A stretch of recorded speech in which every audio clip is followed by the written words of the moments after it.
Hello friends, welcome to the video tutorial of C programming, and we are studying string library function. In this video we are going to study strrev function, which is used for reversing the given string. Suppose you want to reverse the given string, in that case you will use strrev function. Let us understand it by example. So as you can see here, I declare one string and I assign it with one word, says that is sky, and you may think that why I declare this pointer variable. Okay, first of all we will understand the syntax of strrev function, okay, and then I will tell you the purpose of this pointer.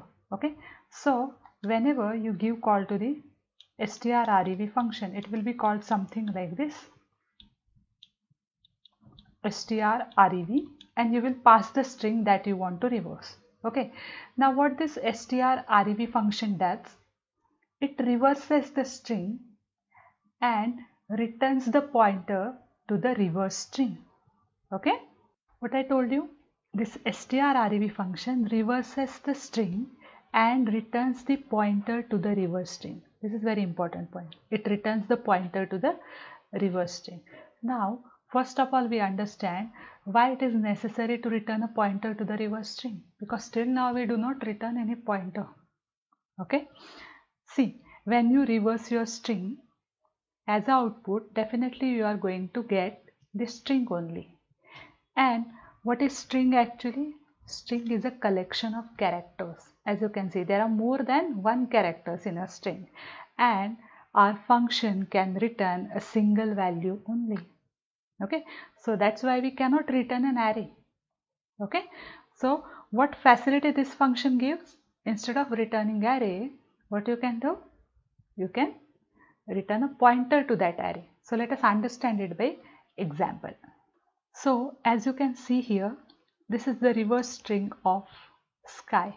Okay, this function will take this input, it will reverse it and definitely store that reverse string somewhere in a memory location. So assume that these are the memory location, and we know that the character type of variable acquires 1 byte of memory. So that's why the memory locations are something like this: 1005, 1006 and 1007, and at the end definitely there will be a null character. Okay, now what this reverse function does, it will returns the pointer to the reverse string, means it will return this address. Okay, it will return this address. Okay, only single address will be written. As we know, function can return a single value only. Now this address is of type what? It stores the character type of value. So definitely this address is of type character.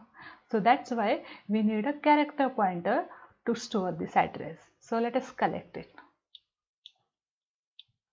So this 1005 you get collected in P. Now once you get an address of your string, you can further do a string manipulation. Suppose if I say put as P, now this put as function will go to this memory location. Okay, and since it is specially designed for string, it automatically recognizes that this is also a string, and it will start printing the character till it get null.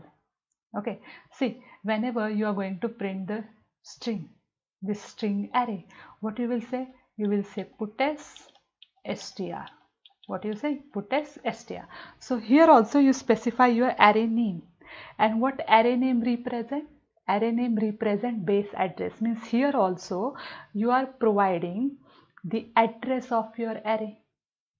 Here also you are providing what? Address of your array, and here also we are providing the address of our string.